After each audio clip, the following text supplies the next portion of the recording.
নমস্কার, নিউজ কোম্পানিতে আপনাদের আরেকবার স্বাগত। আজকে টক্কর অনুষ্ঠানে আমাদের কাছে যিনি আছেন অতিথি, আমরা নতুন জেনজি যে কথা বলি সেই জেনজির একজন প্রতিনিধি বলতে পারি। এসএফআই এর পশ্চিমবঙ্গের সম্পাদক দেবাঞ্জন, তোমায় স্বাগত। বলো।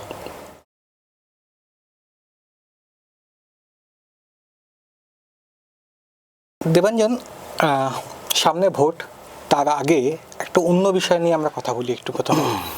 সেটা হচ্ছে, সম্প্রতি আমরা দেখতে পাচ্ছি একের পর এক সরকারি স্কুল বন্ধ হচ্ছে। এই যে সরকারি স্কুল বন্ধ হচ্ছে পরের পর, এসএফআই কি মুভমেন্টে আছে, আদৌ আছে? কারণ কতটা আছে আমরা কিছুই দেখতে পাচ্ছি না।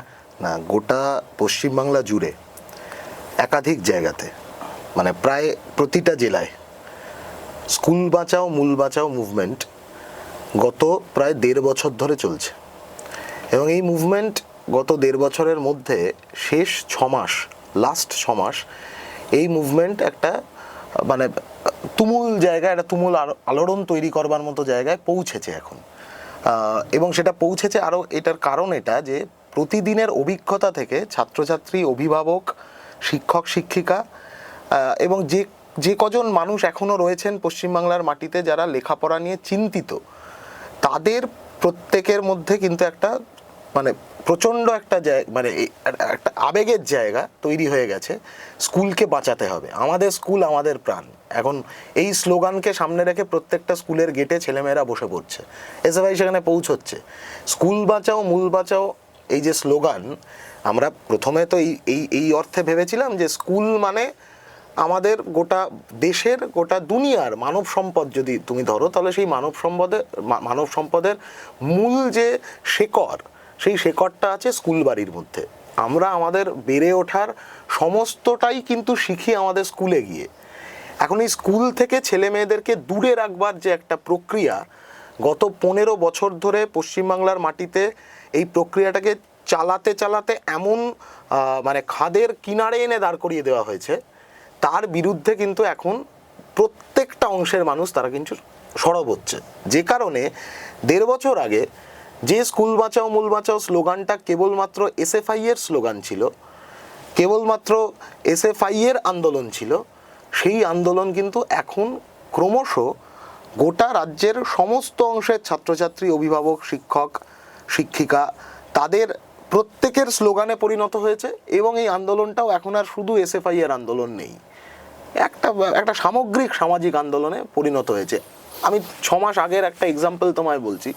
এই 6 মাস আগে যখন আমরা এই আন্দোলনের ব্লু প্রিন্ট আবার নতুন করে তৈরি করি, যে একটা new start, to give it a new start, সেই সময় দাঁড়িয়ে আমরা চক আউট করেছিলাম যে নানান জায়গায়, নানান ডিস্ট্রিক্ট ধরে ধরে যে এই স্কুলগুলোকে আমরা টার্গেট করে এই স্কুলগুলোকে রিভাইভ করা, রিক্লেম এডুকেশন আমাদের স্লোগান ছিল। এই স্কুলগুলোকে আমাদের রিভাইভ করতে হবে বা রিভাইভ করবার লড়াইটা লড়তে হবে, সেই মতন করে আমরা চক আউট করেছিলাম। কিন্তু এই 6 মাস যত এগোলো, তখন আমরা দেখতে পেলাম যে একাধিক জায়গায় স্কুল বাঁচাও মূল বাঁচাও স্লোগান নিয়ে ছেলেমেয়েরা রাস্তায় নেমে পড়েছে। আমরা হয়তো জানিই না ওই স্কুলটায় সেই দিন সেই স্কুলের ছাত্রছাত্রীরা তারা একত্রিত হয়ে নেমে পড়েছে। 240 টাকার বেশি 1 টাকাও ফি দেব না। আমাদের স্লোগান কিন্তু ছিল যে 240 টাকা ফি নেওয়া, 240 টাকার বেশি বর্ধিত ফি নেওয়া যাবে না। দিস ওয়াজ দ্য দাবি। একটি স্কুলের গেটে হুগলিতে নবগ্রাম কন্যা বিদ্যাপীঠ, মেয়েরা স্কুল বাঁচাও মূল বাঁচাও এই স্লোগানকে সামনে রেখে রাত 8:30 পর্যন্ত প্রধান শিক্ষিকাকে ঘেরাও করে রেখে দিয়েছিল। এবং তাদের এই দাবিটাই তাদের মধ্যে থেকে উঠে আসে যে কেন বাড়তি টাকা দেব। এই বাড়তি টাকা দেওয়ার কাজ তো আমাদের নয়। এই যে টাকাটা ডেভেলপমেন্টের জন্য, স্কুল ডেভেলপমেন্টের জন্য একটা বাড়তি টাকা চাপিয়ে দেওয়া হচ্ছে। সরকারি নিয়ম কিন্তু 240 টাকা। এই বাড়তি টাকাটা চাপিয়ে দেওয়া হচ্ছে এই স্কুল ডেভেলপমেন্টের কথা বলে। স্কুলের অথরিটি তারা হচ্ছে যে যেমন খুশি চালান বানিয়ে, কোথাও 500 টাকা, কোথাও 600 টাকা, এরাম নিদর্শন, এরাম চালান আমাদের কাছে আছে যে 1800 টাকা নেওয়া হচ্ছে সরকারি স্কুল মানে সরকারি মানে গভর্নমেন্ট এডেড বা গভর্নমেন্ট স্পন্সার্ড স্কুল। সরকারি স্কুলে এইটা করবার উপায় নেই, মানে চাইলেও এই উপায় নেই। যেগুলো পুরোপুরি সরকারি স্কুল, মানে ধরো গোটা পশ্চিমবাংলার মাটিতে সেরকম স্কুলের সংখ্যা এখন 39টা গোটা বাংলা জুড়ে। এই 39টা স্কুলে তুমি 240 টাকার বেশি নিতে পারবে না, মানে তুমি চাইলেও নিতে পারবে না, পুরোপুরি বেআইনি। মানে অন্যান্য জায়গাতেও সেটা বেআইনি, কিন্তু ওই বেআইনি কারবারটা ধরা পড়ে যাবে খুব সহজে, যেহেতু সংখ্যাটা 39। কিন্তু এ বাদে যে হাজার হাজার হচ্ছে যে government aided, government sponsored school, সেই স্কুলগুলোতে ক্রমাগত এটা চলছে। এবং এখন যেটা হয়েছে, একটা ভলক্যানিক ইরাপশন হচ্ছে। মানে আজকেই সকালবেলা খবর পাচ্ছি কোনো একটা স্কুলে ছেলেমেয়েরা নেমে পড়েছে। কোথাও যে এসএফআই যে প্ল্যান করে ওই স্কুলটাতে আজকে আন্দোলন শুরু করবো এরম ব্যাপার নয় কিন্তু। অতএব এই আন্দোলনটা, এই স্লোগানটা এখন আর কেবলমাত্র এসএফআই এর স্লোগান বা এসএফআই এর আন্দোলনের মধ্যে আবদ্ধ নেই। এটা এখন একটা সামাজিক আন্দোলনে পরিণত হয়েছে, যার মূল কথাটা হলো যে স্কুল বাঁচলে তবেই দেশের মানব সম্পদ আগামী দিনে গড়ে উঠবার রাস্তা পাবে।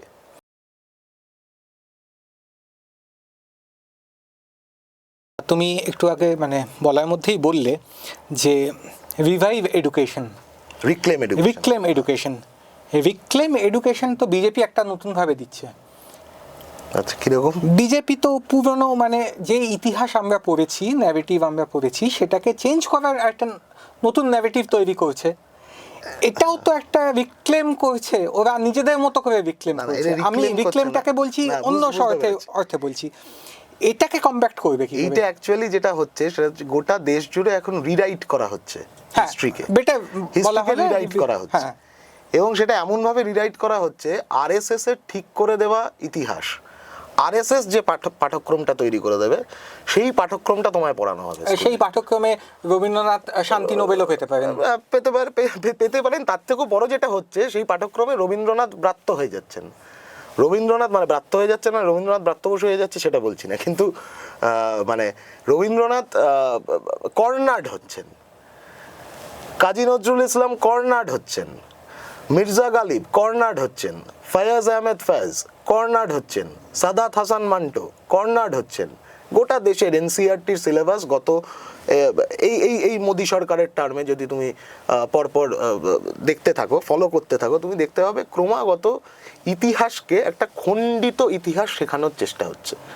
এই যে মুঘল সাম্রাজ্যবাদ ইতিহাসের পাঠ্যক্রম থেকে কেন, যাতে এই মুঘল সাম্রাজ্যের যে সময়কার যে মানে যেভাবে তার যে শাসন প্রণালী, যা আকবরের যে রোল, দিন-ই ইলাহি, সুলিকুল, নানান ধর্মের সমন্বয়ে একটা অনন্য ধর্মচারণা তৈরি করা, এবং তার একই সাথে এই আকবরের দরবার, যে দুটো বিখ্যাত দরবার, দিওয়ানি আম দিওয়ানি খাস, একটা জায়গাতে হচ্ছে যে কিভাবে রাজকার্য পরিচালনা হবে, সেই রাজকার্য পরিচালনাতে সরাসরি যারা প্রজা, সেই প্রজারাও তারা হচ্ছে অংশগ্রহণ করছে রাজকার্য পরিচালনার কি পদ্ধতিতে হবে, সেই পদ্ধতি যখন ডিসিশন নেওয়া হচ্ছে পলিসি মেকিংয়ে।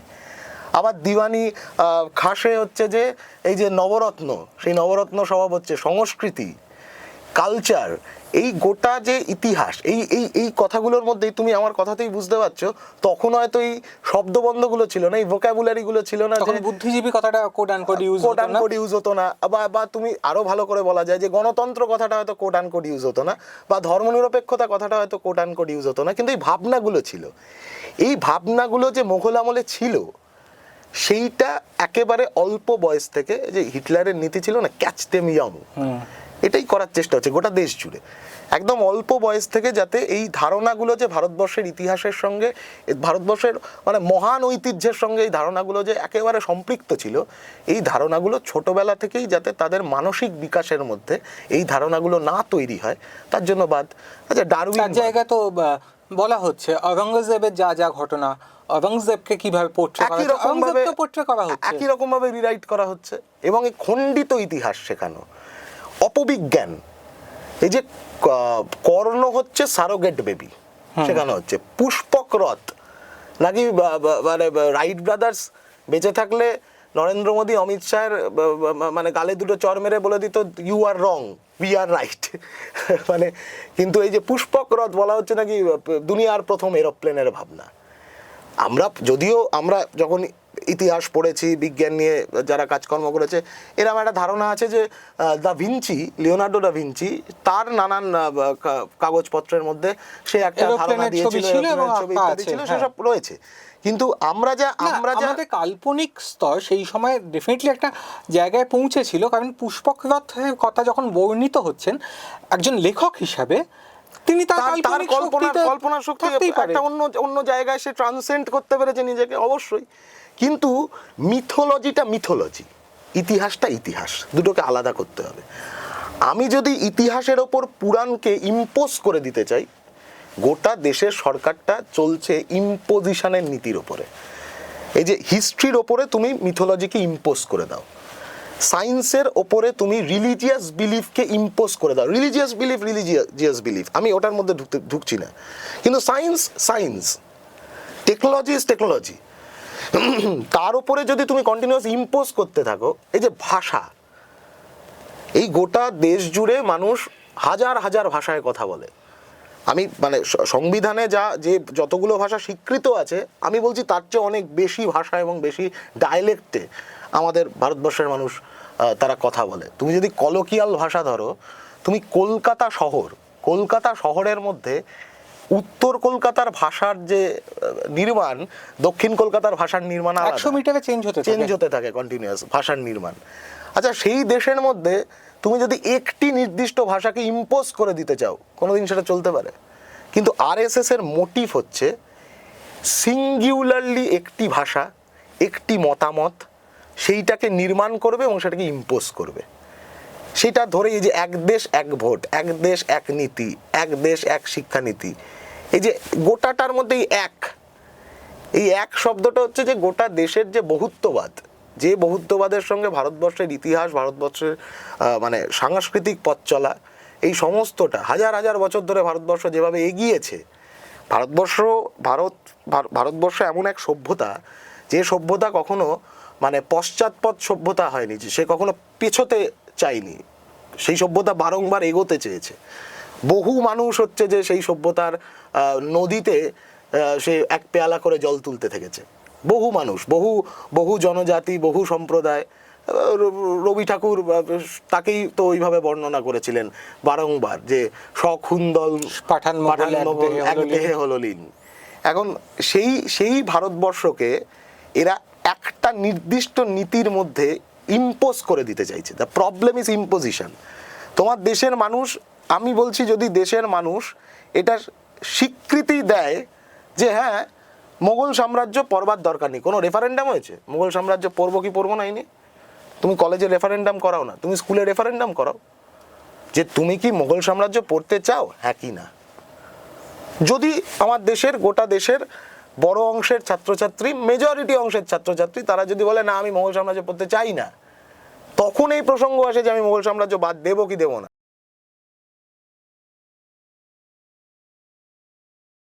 যখনই যে কোনো গভর্নমেন্ট আসে, তারা তো নিজেরাই নির্ধারণ করে যে কোনটা তৈরি হবে, মানে কোন শিক্ষানীতি তারা চালু করবে বা কোন ইতিহাস তারা পড়াবে। মানে যখন পশ্চিমবাংলায় কংগ্রেস গভর্নমেন্টের পর বামফ্রন্ট সরকার এসছে, বা বামফ্রন্ট সরকারের পর যখন তৃণমূল গভর্নমেন্ট এলো, তৃণমূল গভর্নমেন্টে আসার পর যখন তারা কিছু জিনিস চেঞ্জ করলো, তারাও নিশ্চয়ই ছাত্রদের কাছে চেঞ্জ করেনি। মানে তৃণমূল গভর্নমেন্ট আসার পরে যেটা বড় রকমের চেঞ্জ করলো, তার মধ্যে একটা প্রথম জায়গা হচ্ছে যে আমাদের বাংলার যে মমতা ব্যানার্জির ধরো সিঙ্গুর পর্ব ইতিহাসের পাঠ্যক্রমে ঢুকলো, হ্যাঁ, কি বাদ গিয়ে ঢুকলো, এটা ইজ ভেরি ইম্পর্টেন্ট। কি যুক্ত হয়েছে তার চেয়ে আমি বলবো যে কি বাদ গেল, সেটা কি কৃষক আন্দোলন, শ্রমিক আন্দোলন, 60-এর দশক, 50-এর দশক, সদ্য স্বাধীনতা পাওয়া দেশ বাংলা, যে বাংলার বুক চিরে কাঁটাতার গেছে, সেই বাংলা হিন্দু মুসলমান সমস্ত অংশের মানুষ এক হয়ে ছাত্র আন্দোলন, কৃষক আন্দোলন, শ্রমিক আন্দোলন, মহিলা আন্দোলন, খাদ্য আন্দোলন, 59-এর খাদ্য আন্দোলন, 66-র খাদ্য আন্দোলন, এই সমস্ত আন্দোলনের যে ধারা, যে আন্দোলনের ধারার মধ্যে বাংলার সংস্কৃতি গড়ে উঠেছিল। বাংলার সংস্কৃতি কিন্তু গোটা দেশের সংস্কৃতির থেকে খানিক তার একটা অনন্যতা আছে। তার কারণ হচ্ছে যে যুগ যুগ ধরে এই বাংলার মাটিতে গোটা দেশের মানুষ তারা এসেছে কাজের জন্য, লেখাপড়া করতে। এখন তার উল্টোটা তুমি দেখতে পাবে, এখন তুমি দেখবে বাংলা থেকে বহু মানুষ তারা বাইরে চলে যাচ্ছে। এই যে আসা যাওয়ার যেটা ছিল মানে খুব মানে কাব্যিকভাবে বলতে গেলে আসা যাওয়ার মাঝে, এই আসা যাওয়ার মাঝে যে বাংলা গড়ে উঠেছিল সেই বাংলাটা এখন শুধু ওই যাওয়ার হিরিক পড়া বাংলা হয়ে গেছে, যেখান থেকে বাংলা থেকে মানুষজন চলে যাচ্ছে ভাই। কেন এরা কেন বলছো? কারণ শেষ কিছুদিন একটা মমতা ব্যানার্জি এই ভোটের আগে যিনি যুব একটা কি যুব সাথী প্রকল্প যেটা দিয়েছেন, তারপর আমরা তো দেখতে পাচ্ছি কাতারে কাতারে মানুষ সেখানে গিয়ে লাইন দিয়ে নাম তুলছেন। তাহলে তো মানুষ বাইরে যাচ্ছে না, তারা তো ভাতার দিকে যাচ্ছে। একটা প্রথম কথা হচ্ছে যে কাতারে কাতারে মানুষ যারা ওখানে ছিলেন বা আছেন, এখন তো আমি যা দেখলাম 48 ঘন্টার মধ্যে 48 ঘন্টা মানে 14 লক্ষ ছেলে মেয়ে হচ্ছে তারা নিজেদের নাম নথিভুক্ত করেছে এই যুবসাথী প্রকল্পে। তার মানে এই 14 লক্ষ ছেলে মেয়ে তাদের কাজ নেই, তাদের সরকার পায়নি। এবার 14 লক্ষ ছেলে মেয়ে 48 ঘন্টার মধ্যে যুবসাথী প্রকল্পের লাইনে দাঁড়াচ্ছে, মানে বুঝে নাও কত লক্ষ ছেলে মেয়ে পশ্চিমবাংলা থেকে মাইগ্রেন্ট হয়ে অন্য রাজ্যে চলে যেতে বাধ্য হয়েছে, ভিন রাজ্যে গিয়ে পরিযায়ী শ্রমিকের কাজ করছে। এই যে মাইগ্রেশন, না এটা কি বামফ্রন্ট সরকারের সময় যখন তোমার ব্যাঙ্গালোরেতে পরপর আইটি সেক্টর তৈরি হয়েছে প্রথম দিকে, তারপর বামফ্রন্ট সরকারের সময় এখানে এসেছে, আমি বলছি পরে মেনে নিলাম যে এখানে তৈরি হয়েছে এবং সেক্টর 5 একটা হিউজ পরিমাণে চাকরি হয়েছে। প্রথম দিকে তো সেখানেও গেছিল একটা টাইমের পর, বা প্রচুর সেই সময় তো আমরা দেখেছি 90s এর গোড়ার দিকে, এবং তার পরবর্তী সময় বাইরের দেশে গেছেন। হ্যাঁ, বাইরের দেশে গেছেন, যাকে এক সময় আমরা ব্রেন্ডেনও বলা হয়েছে, গেছেন, যেটাকে ওই আউটসোর্সিং করা হতো। তো সেটা তো হয়েছে, সেটা তো একদম, কিন্তু সব সময় এটা হতে থাকে। কিন্তু উচ্চ মাধ্যমিক পাশ করবার পরে একটা বিশাল অংশের ছেলে মেয়ে তারা কলেজমুখী হলো না। 70% সিট গোটা পশ্চিমবাংলায় কলেজের সিট ফাঁকা। বামফ্রন্ট সরকারের সময় এবং বামফ্রন্ট সরকারের পর জাস্ট তার পর বলবো, আমি নিজে কলেজে ভর্তি হয়েছিলাম 2013 সালে। তখনও আমরা দেখতাম যে কলেজে ভর্তি হওয়ার জন্য English honours, Bangla honours, mathematics honours, physics honours, যা বলবে, জিওগ্রাফি অনার্স পাওয়ার জন্য হামলে পড়তো ছেলেমেয়েরা, মানে ভিড় লেগে যেত, লাইন লেগে যেত। এখন মানে দূরবীন দিয়ে খুঁজতে হচ্ছে কলেজের ভেতর ছাত্রছাত্রী কোথায়। অ্যাকচুয়ালি তাই তো অবস্থা করলো তৃণমূল, যে দূরবীন দিয়ে ছাত্রছাত্রী কোথায় কলেজের ভেতরে এটা খুঁজতে, দূরবীন দিয়ে স্কুলের মধ্যে ছাত্রছাত্রী কোথায় খুঁজতে হচ্ছে। স্কুল বাঁচাও মূল বাঁচাও এর আমাদের তো একটা অন্যতম মূল দাবি যে ড্রপ আউট হওয়া ছাত্রছাত্রীদের শিক্ষার মূল স্রোতে ফেরাও। কিন্তু তৃণমূল এটা মানতে রাজিই নয়, সরকার এটা মানতে রাজিই নয় যে আমাদের রাজ্যে ড্রপ আউট আছে। কোনো ডেটা নেই। ইউডিসের ডেটা আমি কোট করবো, এই ডেটা তোমার কাছে 2024-25 শিক্ষাবর্ষ ক্লাস 9 থেকে ক্লাস 12-এর ক্লাস ড্রপ আউটের ডেটা। ছেলেদের ক্ষেত্রে ন্যাশনাল অ্যাভারেজ হচ্ছে 9.7% ছেলেদের ক্ষেত্রে, আর বেঙ্গলে গড় হচ্ছে 23%। ন্যাশনাল অ্যাভারেজ 9.7, বেঙ্গলে 23। মেয়েদের ক্ষেত্রে ন্যাশনাল অ্যাভারেজ 6.6, বেঙ্গলে 17.8। আর সর্বমোট যদি দেখো তাহলে ন্যাশনাল অ্যাভারেজ এই 2024-25 শিক্ষাবর্ষে ক্লাস 9 থেকে 12 ড্রপ আউটের 8.2%, আর বেঙ্গলে 20.3%। এই হচ্ছে পশ্চিমবাংলার অবস্থা। বাজেটে তার কোনো প্রতিফলন দেখতে পাচ্ছি না আমরা। বাজেট হলো 25-26 ফিনান্সিয়াল ইয়ারে, যদি আমরা আগের বছরটা দেখি, অ্যাকচুয়ালি মুশকিল হচ্ছে বাজেট দেখলে সাধারণ গড় মানুষের এটা মনে হবে যে বাজেটে কোন সরকার কত অ্যালট করছে, কোন খাতে কত অ্যালট করছে, সেইটা সেই সরকারের এফিসিয়েন্সি। কিন্তু আমি যদি একটু অন্যভাবে দেখো, budget is not about allocation, budget is also about expenditure. তোমাদের এক্সপেন্ডিচার ধরতে হবে, তাহলে তো আমি বুঝতে পারবো কোন সরকার কত এফিসিয়েন্ট। মজাটা হচ্ছে 25-26 যে ফিনান্সিয়াল ইয়ার, সেখানে আমাদের পশ্চিমবাংলায় রাজ্য বাজেটে 50,559 কোটি টাকা শিক্ষা খাতে বরাদ্দ হয়েছিল 25-26-এ। এবছর যে বাজেট প্লেস হয়েছে কয়েকদিন আগে 26-27 ফিনান্সিয়াল ইয়ারের, সেখানে শিক্ষা খাতের বরাদ্দ হচ্ছে এর থেকে প্রায় একটু বেশি 51,530 কোটি টাকা। গতবার ছিল 50,000, এবারে 51,530 কোটি। তোমার বাইরে থেকে দেখলে মনে কি হলো, কি করলো যে আরও টাকা বাড়িয়ে দিল শিক্ষা খাতে। কিন্তু এবার যদি তুমি এক্সপেন্ডিচার দেখো, তাহলে দেখা যাবে 25-26 ফিনান্সিয়াল ইয়ারের যে 50,559 কোটি টাকা অ্যালোকেট হয়েছিল, তার মধ্যে খরচা করা হয়েছে 36,262 কোটি টাকা মাত্র। এই যে 14,297 কোটি টাকা এক্সপেন্ডিচার মানে খরচা করা হলো না, এক্সপেন্স করা হলো না কেন? এদিকে এই সময়কালের মধ্যে গোটা পশ্চিমবাংলায় স্কুল বন্ধ হয়ে গেছে প্রায়, মানে সরকারি তথ্য বলছে 8,207। আমি তোমায় বলছি গোটা পশ্চিমবাংলা ঘুরে আমরা যা পেয়েছি, এই যে স্কুল বাঁচাও মূল বাঁচাও আন্দোলনের যে ক্রাক্স আমরা তুলে আনতে পেরেছি, যে ডেটা আমরা তুলে আনতে পেরেছি, তাতে কম করে 13 থেকে 14,000 স্কুল পশ্চিমবাংলায় বন্ধ হয়ে পড়ে আছে প্রত্যন্ত জায়গায়।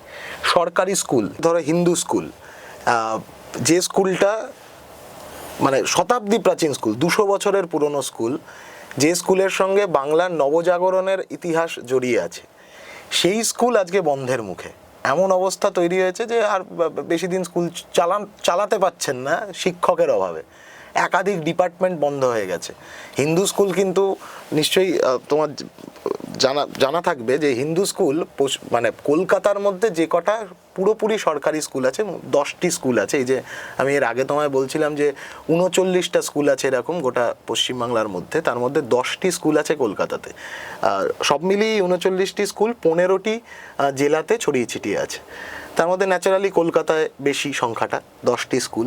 এই 10টি স্কুলের মধ্যে একমাত্র হিন্দু স্কুলই ছিল যে স্কুলের সাইকোলজি ডিপার্টমেন্ট ছিল, সেই সাইকোলজি ডিপার্টমেন্ট উঠে গেছে। ইকোনমিক্স ডিপার্টমেন্ট হিন্দু স্কুলের খুবই বিখ্যাত ডিপার্টমেন্ট এক সময়ের।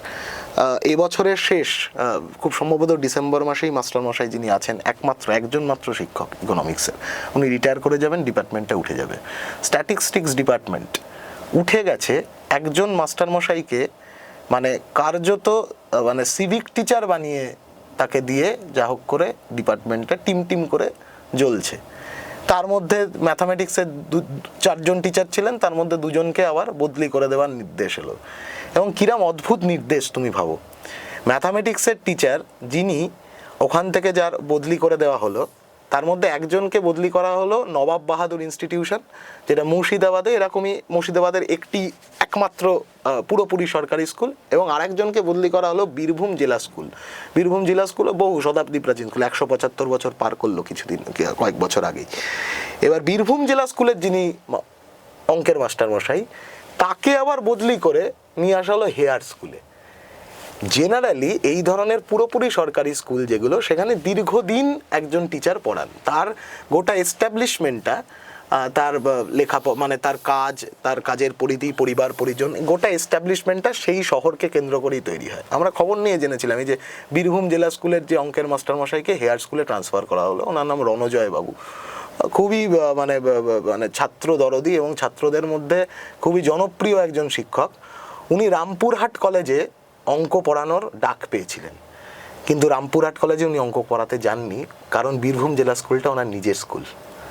এই যে আমি বলছিলাম না, আমাদের স্কুল আমাদের প্রাণ, এইটা কিন্তু গোটা বাংলার গণচেতনার সঙ্গে জড়িয়ে থাকা একটা স্লোগান বলতে পারো। রণজয় বাবু কিন্তু বীরভূম জেলা স্কুলেই পড়ে থাকলেন, ওই স্কুলে ওনার পরবর্তী প্রজন্ম তাদেরকে পড়াবেন বলে। রণজয় বাবুকে ট্রান্সফার করে, কিন্তু ওনার গোটা এস্টাবলিশমেন্ট সিউড়িতেই, ওনাকে ট্রান্সফার করে পাঠালো হেয়ার স্কুল, যে স্কুলটা হিন্দু স্কুলের ঠিক উল্টো পারে।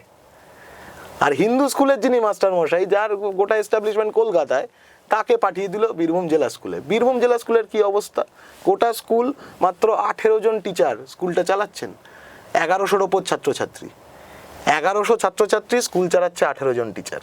এক ছবি কোচবিহার জেনকিন্স, খুব বিখ্যাত স্কুল, প্রত্যেক বছর নিয়ম করে কোচবিহার জেনকিন্স স্কুলের নাম মাধ্যমিক এবং উচ্চ মাধ্যমিকের মেরিট লিস্টের একদম ওপরের দিকে থাকে। সেই কোচবিহার জেনকিন্স স্কুলে এক অবস্থা, 20 জন 22 জন টিচার পড়াচ্ছেন। হিন্দু স্কুলের এক অবস্থা, এদিকে টিচার নেওয়ার জায়গা আছে হচ্ছে 48 জন, এদিকে টিচার রিক্রুটেড এই মুহূর্তে আছে মাত্র 26 জন, তার মধ্যে 2 জন ট্রান্সফার করে দিচ্ছে, একজন রিটায়ার করে যাবে, 23-এ গিয়ে নামবে।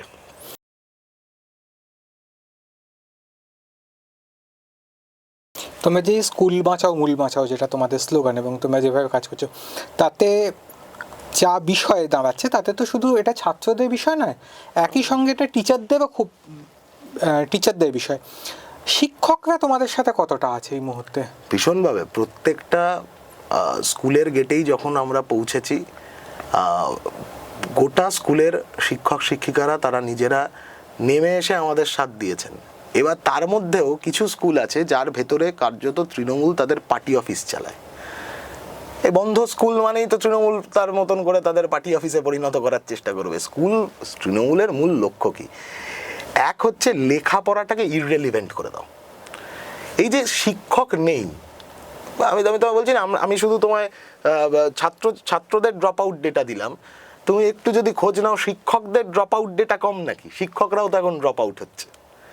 ড্রপ আউট হয়ে তাদেরকে বিকাশ ভবনের বাইরে ফুটপাতের ওপর বসে থাকতে হয়, কখনো গান্ধী মূর্তির নিচে ফুটপাতের ওপর বসে থাকতে হয়। শিক্ষকদের এই অবস্থা এখন, মানে এই যে আমি বলছি যে তোমার সেটার কারণটা তো এতদিন ধরে রিক্রুটমেন্ট নেই বলেই এই ঘটনা। রিক্রুটমেন্ট নেই এবং গোটাটা এমন জায়গায় শিক্ষক সমাজকে এমন একটা চেহারা দিল যে মাস্টার মশাইদের প্রতি, ম্যাডামদের প্রতি একটা সন্দেহ, একটা অবিশ্বাস একটা তৈরি করে দিল। এটা কিন্তু আগে ছিল না। মানে আমরা যখন ছোটবেলায়, তোমার নিজেরও মনে থাকবে যে আমাদের বাবা মায়েরা আমাদের চিরকাল শিখিয়েছে যে তোমার জীবনের সব থেকে গুরুত্বপূর্ণ মানুষ, বাবা মার পরে যদি কেউ থাকে সে হলো তোমার শিক্ষক, তোমার স্কুলের শিক্ষক। মূলত যেহেতু স্কুলটা, ওই যে আমি বারবার বলছি, স্কুলটাই মূল। কিন্তু আজ বেড়ে ওঠা মানে একটা চেতনা তৈরি করা, একদমই।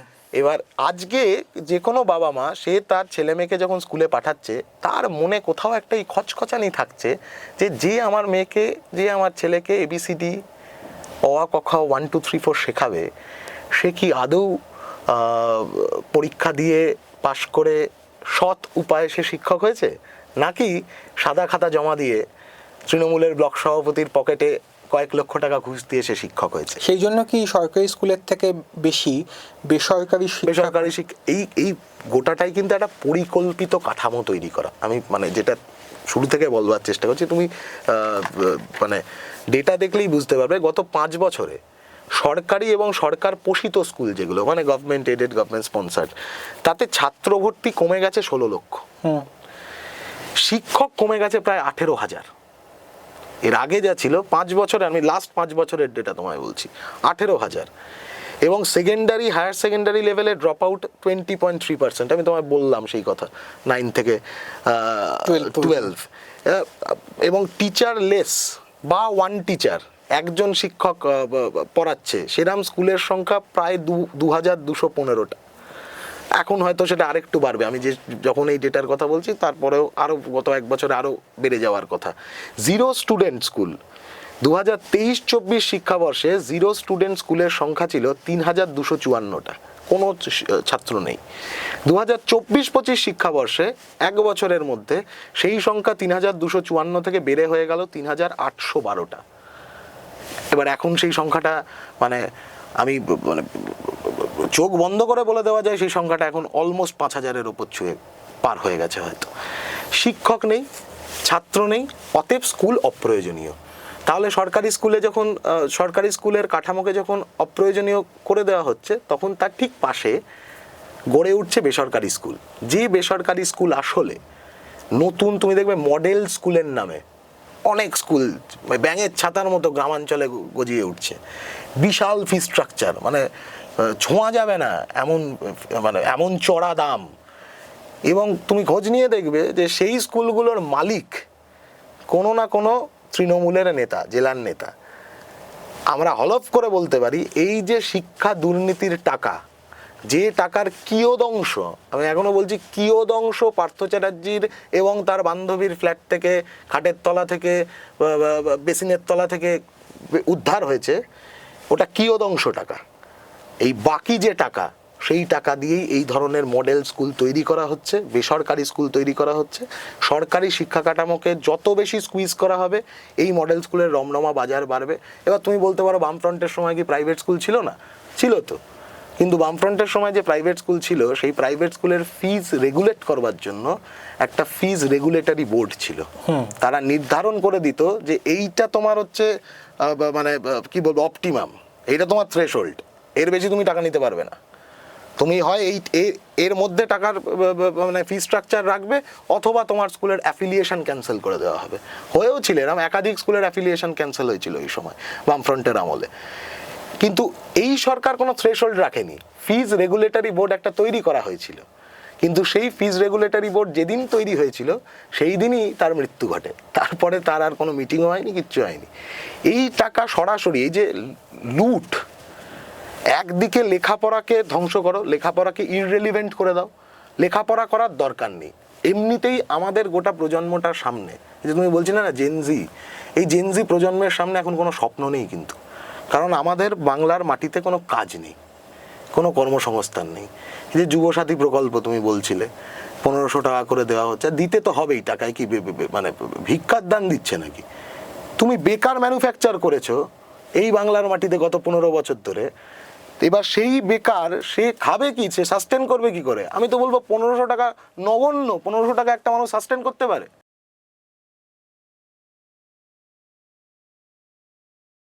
না, আমার বক্তব্যটা সেটা না। আমার বক্তব্য হচ্ছে কেন ভাতা দেওয়া হবে, তার বদলে কেন কাজ দেওয়া হবে কাজ দেওয়া হবে না, সেই জায়গায় আন্দোলনটা কোথায়? ভাতার জন্য ঠিকই যে 1500 টাকায় কিছু হয় না, তার থেকে বেশি দেওয়া উচিত, এবং তোমাদের এটা বক্তব্য, এর সাথে সহমত তোমরা যে আরও টাকা বাড়াতে হবে, ঠিক আছে। কিন্তু তার বদলে চাকরি দেওয়া হবে না কেন, নতুন শিল্প আনা হবে না কেন, নতুন চাকরির ব্যবস্থা কেন করা হবে না, এই বিষয়ে কতটা তোমরা কি বলছো? প্রথমত হচ্ছে যে এই ভিশনটা এই গভর্নমেন্টের নেই, শুরু থেকেই এটা বোঝা গেছে।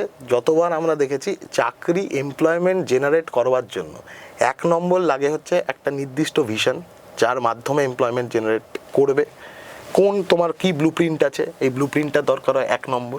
2 নম্বর যেটা লাগে সেটা হচ্ছে যে ইন্ডাস্ট্রি একটা বুম, মানে মূলত ম্যানুফ্যাকচারিং ইন্ডাস্ট্রি পশ্চিমবাংলার মাটিতে বিভিন্ন জায়গায়। হ্যাঁ যাচ্ছেন, তারপর আমি তো দেখি উনি যখন বিদেশ সফরে যান ওনার সঙ্গে কিছু এই লোটা কম্বল নিয়ে যান সাথে করে কিছু, যারা ওনার আগে পরে ঘোরে। পরে তো দেখা গেছে ওয়াও মোমোর মালিক, তারা ওনার আগে পরে, মানে উনি দৌড়চ্ছেন তার সাথে সাথে দৌড়চ্ছে আর কি। খুবই অদ্ভুত লাগে, কারণ নানান ইংরেজি সিনেমায়, হিন্দি সিনেমাতেও বহুবার দেখেছি যে খুবই বড় লোক যারা, তারা সব যখন সকালে দৌড়তে পারে। অনেক জায়গাতেই অনেক ইন্ডাস্ট্রিয়ালিস্ট বলেছেন যে তিনি খুব আন্তরিক শিল্পের ব্যাপারে। হ্যাঁ, এতটাই আন্তরিক যে পশ্চিমবাংলার অভিধান থেকে শিল্প শব্দটাকে উনি উড়িয়ে দিয়েছেন। শিল্প শব্দের জায়গায় উনি যে শব্দগুলোকে যুক্ত করে দিয়েছেন সেগুলো হচ্ছে যে এই যুবসাথী, সেগুলো হচ্ছে যে ভাতা, এই যে এখন বলছেন সেগুলো হচ্ছে উন্নয়নের পাঁচালী।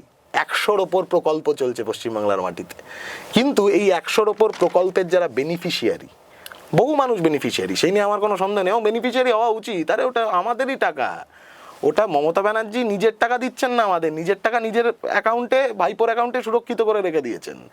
ওটা আমাদের টাকাই আমাদের কাছে ফেরত আসছে, কিন্তু এই আমাদের টাকা আমাদের কাছে ফেরত আনার যে প্রক্রিয়া, সেই প্রক্রিয়ার মধ্যে যেহেতু মানুষের কাছে কাজ নেই বা মানুষের কাছে আর্নিং ক্যাপাসিটি নেই, যেই আর্নিং ক্যাপাসিটি মানুষের কমতে থাকে, মানুষের বাইং ক্যাপাসিটিও কমে। এই যে যত মানুষ, যে কোটি কোটি মানুষ, এই 100 কতগুলো প্রকল্প এর মধ্যে বলেছে, বাজেটের পর বলেছে নাকি সেঞ্চুরি পার করে গেছে প্রকল্প। এই সেঞ্চুরি পার করা যে মানে বিপুল সংখ্যক বেনিফিশিয়ারি, এই প্রত্যেক বেনিফিশিয়ারির মাথার ওপরে যে ঋণ আছে এই মুহূর্তে, সেই ঋণটা হচ্ছে 72,000 টাকা, অ্যাপ্রক্স 72,000 টাকা প্রতি বছর। মানে এই যে তুমি আমি এখানে বসে আলাপ আলোচনা করছি কিছু বিষয়, তোমার মাথার ওপর কিন্তু প্রতি বছর 72,000 টাকার ঋণ আছে। তুমি জানোই না, আমিও জানি না, মানে আমি জানলাম আর কি এই বাজেটটা দেখবার পরে, যে বাজেট ঘোষণা হয়েছে। কারণ এই মুহূর্তে পশ্চিমবাংলার যে অ্যাকিউমুলেটেড ডেট, সেই ঋণের পরিমাণ হচ্ছে 8,15,891 কোটি টাকা।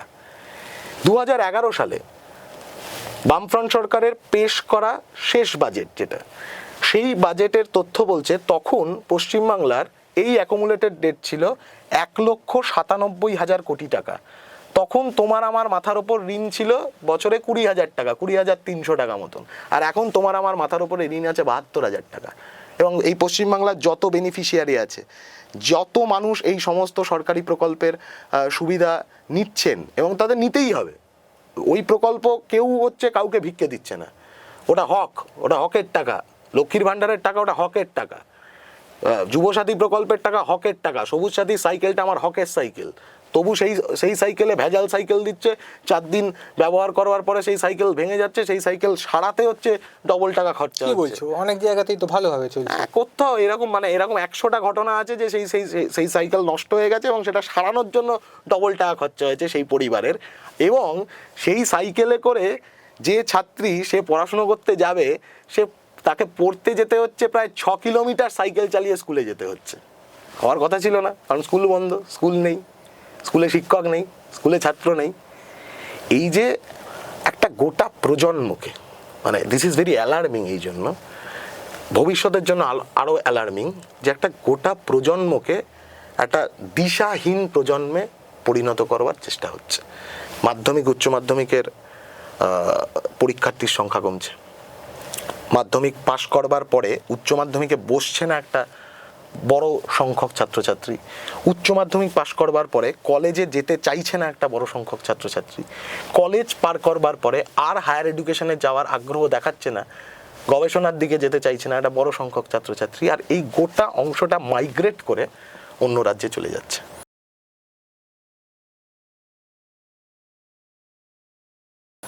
বেশ, আমাদের একদম শেষ সময়, শেষ প্রশ্ন আমি একটা করব। ছাত্ররা তো দেশের ভবিষ্যৎ বলা হয়।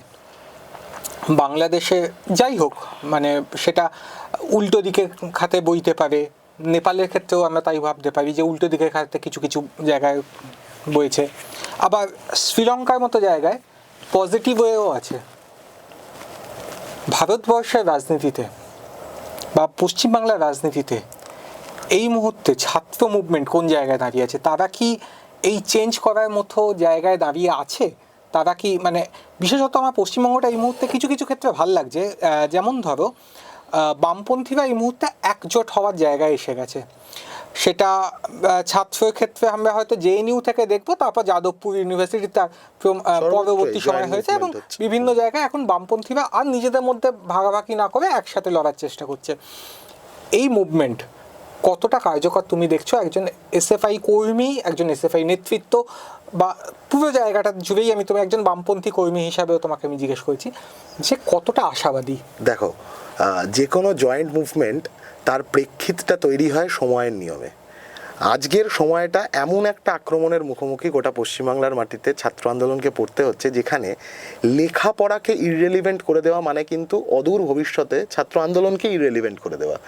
তার কারণ ক্যাম্পাসে ছাত্র আন্দোলন গড়ে তুলতে গেলে ক্যাম্পাসে ছেলে মেয়ে থাকতে হবে, ক্যাম্পাসে ছাত্র থাকলে তবে তো ছাত্র আন্দোলন।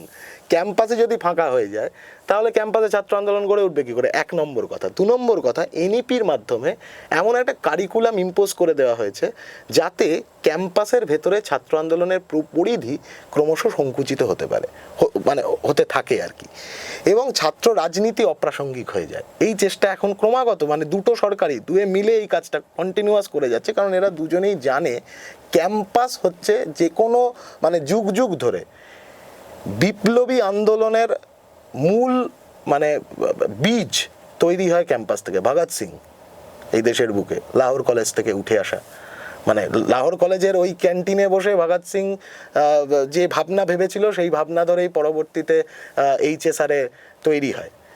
একই রকমভাবে তুমি যদি দেখো আমাদের বাংলার মাটিতে যদি দেখো, আমার তো মনে হয় গোটা ভারতের স্বাধীনতার আন্দোলনের আমাকে সব থেকে বেশি রোমাঞ্চিত করে যে বিদ্রোহ, চট্টগ্রাম যুব বিদ্রোহ।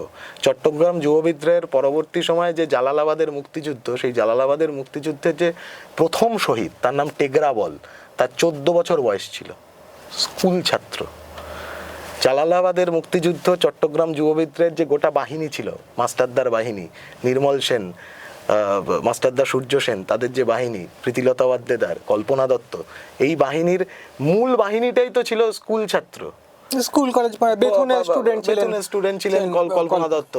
এবং মানে এই যে স্কুল ছাত্র, কলেজ ছাত্র, এইটাই মানে যে বয়সটা ছিল হচ্ছে যে 14 থেকে 20-22 পর্যন্ত, যে মূল বাহিনী ছিল। সুভাষচন্দ্র বসু নিজেও কলেজ জীবন থেকে রাজনীতি, মানে স্কুল কলেজ দেশের বিপ্লবীদের নির্মাণ করেছিল একটা সময়। আর আজকের কলেজ রাজনীতি যে ছাত্র ভোট বন্ধ করে দিয়েছে, কারণ গণতন্ত্রের ধারণা দেওয়া যাবে না ছেলে মেয়েদেরকে। এই 18 বছর থেকে 25 বছর বয়স, এই বয়সটাতে এমন একটা বয়স যেখানে তোমার মতামত নির্মাণ হওয়ার বয়স, তোমার রাজনৈতিক মতামত তার আগেও হয়তো নির্মাণ হয় একটু আবছাভাবে, কিন্তু সেটা একটা ক্লিয়ার শেপ পায়, তোমার রাজনৈতিক মতামত, তোমার সামাজিক মতামত। অতএব তোমার মতন করে তোমার মতামতকে নির্মাণ হতে দেবে না। কি অদ্ভুত দেখো, এসআইআর এর যা তালিকা ইত্যাদি সেসব তো 28শে ফেব্রুয়ারি মনে হয় ইলেকশন কমিশন সেই তালিকা প্রকাশ করবে, তারপরে আরও ক্লিয়ার হবে বিষয়টা, যে এবারে বাংলার বিধানসভা নির্বাচনের একটা বড় অংশের ভোটার 18 থেকে 25 বছর বয়সী। 18 বছর বয়সী নতুন ভোটার একটা বড় অংশ থাকবে। সংখ্যাটা এখন বোঝা যাচ্ছে না, সংখ্যাটা বোঝা যাবে 28 তারিখের পরে। এবং 18 থেকে 25 একটা বড় অংশ, যারা ডিটারমাইন করবে যে তার নিজের কেন্দ্রে কে এমএলএ হবে, যারা ডিটারমাইন করবে কারা মন্ত্রী হবে, যারা ডিটারমাইন করবে সরকার কারা পরিচালনা করবে, যারা ডিটারমাইন করবে মুখ্যমন্ত্রী কে হবে। আচ্ছা, একজন 18 বছরের ছেলে, একজন 18 বছরের মেয়ে, সে তার নিজের কেন্দ্রে কে এমএলএ হবে এইটা সে ডিটারমাইন করতে পারবে, কিন্তু তার কলেজে তার ক্লাসের ক্লাস রিপ্রেজেন্টেটিভ কে হবে সেইটা সে ডিটারমাইন করতে পারবে না। তার কলেজে জিএস কে হবে, জেনারেল সেক্রেটারি কে হবে, এটা সে ডিটারমাইন করতে পারবে না। অতএব গণতন্ত্র ঠিক ততটুকু, ওই যে বললাম খণ্ডিত ইতিহাস, অপবিজ্ঞান, ডেমোক্রেসিকেও ডেমো মোডে ইনস্টল করা হয়েছে। মানে তুমি এমএলএ নির্বাচিত করতে পারো, কারণ ওটা করলে আমাদের মানে তৃণমূলের সুবিধা, মানে তৃণমূল ওইটুকু সুবিধার মধ্যে তৃণমূল জিতবে। তুমি বলতে পারছো যে 18 থেকে 25 বছরের মানুষ তার তৃণমূলকে ভোট দেবে? ঠিক 18 থেকে 25 বছরের মানুষই তৃণমূলকে সবথেকে বেশি প্রত্যাখ্যান করতে এই মুহূর্তে প্রস্তুত। তাহলে তো তাদেরকে ভোটে, তুমি যেটা বললে ঠিক তাই উল্টো হলো তো। করবে না, না, এক তো তারা তো ভাবছে তারা জিতবে। আচ্ছা, তারা তো ভাবছে তারা জিতবে, কারণ যেভাবে দিনের পর দিন মানে ইনহিউম্যানাইজেশন চালানো হয়েছে এই গোটা প্রজন্মটার ওপরে, ক্ষেপে বোম হয়ে আছে গোটা প্রজন্মটা। 18 থেকে 25 এই অংশ, এবং এসআইআর এর মাধ্যমেও নির্দিষ্টভাবে এই অংশকে সব থেকে বেশি হচ্ছে যে দৌড়ঝাঁপ করানো হয়েছে টার্গেট করে করে। আমরা ইলেকশন কমিশনের কাছে গিয়েছিলাম এসএফআই এর পক্ষ থেকে, এবং গিয়ে আমরা নির্দিষ্টভাবে মার্ক করেছিলাম যে স্টুডেন্টদেরকে বারংবার হেনস্থা করা হচ্ছে এই গোটা প্রক্রিয়াতে। আমরা দাবিও জানিয়েছি, বিকাশ ভবনে গিয়ে আমরা এই দাবি জানিয়ে এসেছি। বিকাশ ভবন অভিযান কয়েকদিন আগে যখন আমরা সংগঠিত করেছিলাম, বইমেলার সময় 30 তারিখ আমরা সংগঠিত করেছিলাম, এবং সেই বিকাশ ভবন অভিযানে আমরা এই কথা, যেমন কম্পোজিট গ্রান্টের টাকার কথা বলেছি স্কুলগুলোকে রক্ষা করবার জন্য, রিভাইভ করবার জন্য, ঠিক তেমনই এই কথাও বলেছি যে একেবারে প্রাইমারি স্তর থেকে গবেষণা স্তর পর্যন্ত প্রত্যেকটি ছাত্রছাত্রীর তার ডিগ্রির সার্টিফিকেট এবং তার রেজিস্ট্রেশন সার্টিফিকেটে তার বাবার সঙ্গে তার মায়ের নামও যুক্ত করতে হবে। এসআইআরে কেবলমাত্র এইটুকু হেরফেরের জায়গা থেকে একাধিক ছাত্রছাত্রীকে ডেকে পাঠানো হয়েছে। আমি জানি না তার মানে নিট ফলটা কি হবে, সেটা ড্রাফট রোলটা বেরোলে, মানে মূল তালিকাটা বেরোলে তারপর বোঝা যাবে। কিন্তু 18 থেকে 25 বছর বয়সী এই ভোটার বাহিনীকে, ইয়াং ভোটার্স, স্টুডেন্ট ভোটার্স, যারা রাগে ক্ষোভে ফুটছে কারণ তারা দেখছে তাদের ক্যাম্পাসের ভেতরে তাদের জিএস সেজে গত 8 বছর 9 বছর ধরে বসে আছে মনোজিৎ মণ্ডলরা, তারা তো ক্ষেপে আছে। তারা বলছে তোমরা এই মনোজিৎকে জায়গা দিয়েছো ক্যাম্পাসের ভেতরে, আমরা তোমাদেরকে আর সরকারে জায়গা দেব না। আশাবাদী মানে অবশ্যই আশাবাদী, এবং আই এম কনফিডেন্ট যে এই অংশ তারা তৃণমূলকে প্রত্যাখ্যান করতে তারা প্রস্তুত, এবং এদের অভিভাবকরাও। তৃণমূলকে না হয় প্রত্যাখ্যান করলো, সেক্ষেত্রে কে? পশ্চিমবাংলাকে এর আগেও খুবই ভালো প্রশ্ন, পশ্চিমবাংলাকে এর আগেও যারা রক্ষা করেছে এবং পশ্চিমবাংলাকে যারা এগোনোর রাস্তা দেখিয়েছে, মানে তুমি যদি গ্রাফ দেখো তাহলে 77 থেকে 2011 বাংলার গ্রাফ, আর 2011 থেকে 2026 বাংলার গ্রাফ, দুটো গ্রাফের পার্থক্য করলেই বোঝা যাবে কারা পারে বাংলাকে বাঁচাতে। একটা সময় ছিল যখন পশ্চিমবাংলার মাটিতে সরকার নিজেরা বিজ্ঞাপন দিত যে ছেলে মেয়েদেরকে স্কুলে নিয়ে আসুন পড়ানোর জন্য।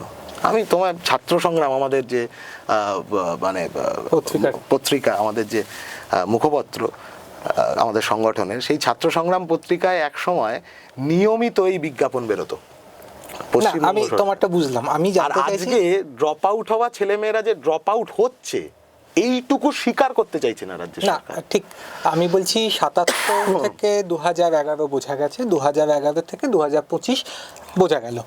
এবার মানুষ যদি মনে করে যে 2026 থেকে 31 অবধি আমরা আরেকটা অবস্থা দেখে নিই, প্রথম কথা হচ্ছে যে তাদেরকে তো দেখাই হয়নি। প্রথম কথা হচ্ছে আমি তোমার আর একটা গ্রাফ বলছি, 2011 পরবর্তী সময় থেকে শেষ 10 বছরে কেরালার গ্রাফ দেখো তুমি, আরো ক্লিয়ার হয়ে যাবে। হায়ার এডুকেশন পর্যন্ত বিনামূল্যে। কেরালার গ্রাফ তো সবসময় আলাদা। আমি কেরালার গ্রাফ পপুলেশনের পার্থক্য আছে, আমি সেটার মধ্যে সবকিছুরই পার্থক্য আছে, এবং ওখানে এডুকেশনের 2 নম্বর কথা হচ্ছে আর একটা ঊর্ধ্বমুখী গ্রাফ তুমি দেখতে পাবে এই গত কয়েক বছরের মধ্যে। সেটা হচ্ছে একদিকে স্কুল বন্ধ হচ্ছে, একদিকে স্কুলের সংখ্যা কমছে, কলেজের সংখ্যা কমছে, বিশ্ববিদ্যালয়ের সংখ্যা কমছে, মন্দির মসজিদের ন্যারেটিভের সংখ্যা বাড়ছে, এবং তৃণমূল থেকে বিজেপিতে ঝাঁপ দেওয়া এবং বিজেপি থেকে তৃণমূলে ঝাঁপ দেওয়া, এই এপাং ওপাং ঝপাং, এই ঝাঁপাঝাঁপির সংখ্যা ক্রমশ বাড়ছে। আমি মানে তুমি এতক্ষণ আমায় প্রশ্ন করছিলে, আমি তোমায় একটা ছোট্ট প্রশ্ন করি। তুমি যখন ছোট ছিলে 2011 সালের আগে, আমরা যখন টিভি চালিয়ে সন্ধেবেলা বাবা মা তারা যখন খবরের চ্যানেল চালিয়ে খবরের চ্যানেল দেখতো, তখন আজকের যে নিউজ চ্যানেলগুলো আছে এগুলো বেশিরভাগ ছিল না, একটু অন্য নানান চ্যানেল ছিল। কিন্তু সেই চ্যানেলগুলোতে যে টক শোগুলো হতো, এখন তো টক শোর জায়গাতে চিল্লাচিল্লি বেশি হয়, অর্ধেক কথা কানেই অবধি পৌঁছানো যায় না মানুষের। কিন্তু যে টক শোগুলো হতো সেখানকার এজেন্ডা কি থাকতো, স্কুল তৈরি হয়েছে কিনা, কলেজ তৈরি হয়েছে কিনা, স্কুল তৈরি করবার জন্য কত টাকা সরকারের দেওয়া উচিত ছিল, আরও কত টাকা বেশি সরকার দিতে পারে, কেন দিতে পারছে না, আরেকটু দিন। দিস ওয়াজ দ্য মানে মূল ক্রাক্স, এটা ছিল ন্যারেটিভ। আর এখন ন্যারেটিভকে যে পলিটিক্স অফ ভোকাবুলারি, আমরা মাঝে মধ্যে এই নিয়ে কথা বলি, তখন পলিটিক্স অফ ভোকাবুলারি মধ্যে ভোকাবুলারিগুলো ছিল school, college, composite grant, education grant, Swami Vivekananda scholarship, স্ট্রাইপেন্ডস, এই শব্দগুলো ছিল মানে পলিটিক্যাল ভোকাবুলারির মধ্যে। এখন পলিটিক্যাল ভোকাবুলারির মধ্যে এই শব্দগুলো কোণঠাসা হয়ে গেছে, কার্যত এই শব্দগুলোকে ইরেজার দিয়ে মুছে দেওয়ার চেষ্টা হচ্ছে, তার জায়গায় লিখে দেওয়া হচ্ছে মন্দির মসজিদ। আমরা বলছি মন্দির মসজিদটা কোনো সমস্যার ব্যাপার নয়, তখনও তো মন্দির মসজিদ ছিল। আচ্ছা, আমি একটি রাজনৈতিক দলকে ভোট দিলাম, আমার গণতান্ত্রিক অধিকার আমি প্রয়োগ করছি, সেটাও পশ্চিমবাংলায় গত 15 বছরে দেখা গেছে যে সেই অধিকার প্রয়োগ করতে গেলেও যে কী অবস্থা হতে হয় যে কোনো ছাত্রছাত্রীকে। কিন্তু আমি ভোট দিলাম, একটা রাজনৈতিক দলকে দায়িত্ব দিলাম। আমি এটাকে শাসন বলতে চাইবো না, কারণ শাসনটা রাজতন্ত্রের কথা, গণতন্ত্রের কথা তো দায়িত্ব। আমি একটা রাজনৈতিক দলকে দায়িত্ব দিলাম সরকার পরিচালনা করতে। ঠিক আছে, ধরো যারা তৃণমূলকে ভোট দিয়েছে, একটা বড় অংশের মানুষ তো দিয়েছে ভোট তৃণমূলকে, না তৃণমূল এত বড় ম্যান্ডেট নিয়ে কী করে রাজ্য পরিচালনা করছে। মানুষ কি তৃণমূলকে ভোট দিয়েছে মহাকাল মন্দির বানানোর জন্য? মানুষ কি তৃণমূলকে ভোট দিয়েছিল জগন্নাথ মন্দির বানানোর জন্য, নাকি স্কুল, কলেজ, বিশ্ববিদ্যালয় বানানোর জন্য? মহাকাল মন্দির, জগন্নাথ মন্দির এগুলো তো পাড়ার ক্লাবও বানাতে পারে। পাড়ার নানান ক্লাব, নানান সামাজিক সংগঠন, নানান ধর্মীয় সংগঠন, তারাই তো বানাতে পারে, তারাই তো মন্দির বানাতে পারে, তারাই তো মসজিদ বানাতে পারে, ট্রাস্টি তৈরি হয়। আমরা এর আগেও দেখেছি, ছোটোবেলা থেকেই দেখে এসেছি যে ঈদের আগে সব একসাথে নামাজ পড়বে বলে পাড়ার মুরব্বীরা তারা সবাই মিলে ঠিক করে একটা ছোট মসজিদ বানাবো, সেই মসজিদের জন্য পাড়া থেকে চাঁদা তোলা হয়, নিয়ে একটা মসজিদ তৈরি হয়। বা শিবরাত্রির আগে পাড়ার ওই শিবের মাথায় জল ঢালবে বলে কোথাও একটা ছোটো মন্দির তৈরি হবে পাড়ার মধ্যে, পাড়ার সবাই মিলে একটা চাঁদা টাদা তুলে একটা মন্দির। আমাদের পাড়াতেই, আমার নিজের পাড়া, উত্তর কলকাতায় বাড়ি আমার, আমি নিজের পাড়াতেই এরকম দেখেছি ছোটোবেলায়। কিন্তু এখন সেই কাজটা সরকার নিজের ঘাড়ে নিয়ে নিয়েছে, আর সরকারের কাজ যেটা সেইটা আউটসোর্স করে প্রাইভেট কোম্পানিদের বলছে তোমরা এসে আমার কাজটা করো, আমি হচ্ছে যে ধর্মীয় সংগঠনের কাজগুলো করব। এইটা ডিজেনারেশন অফ গভর্নেন্স।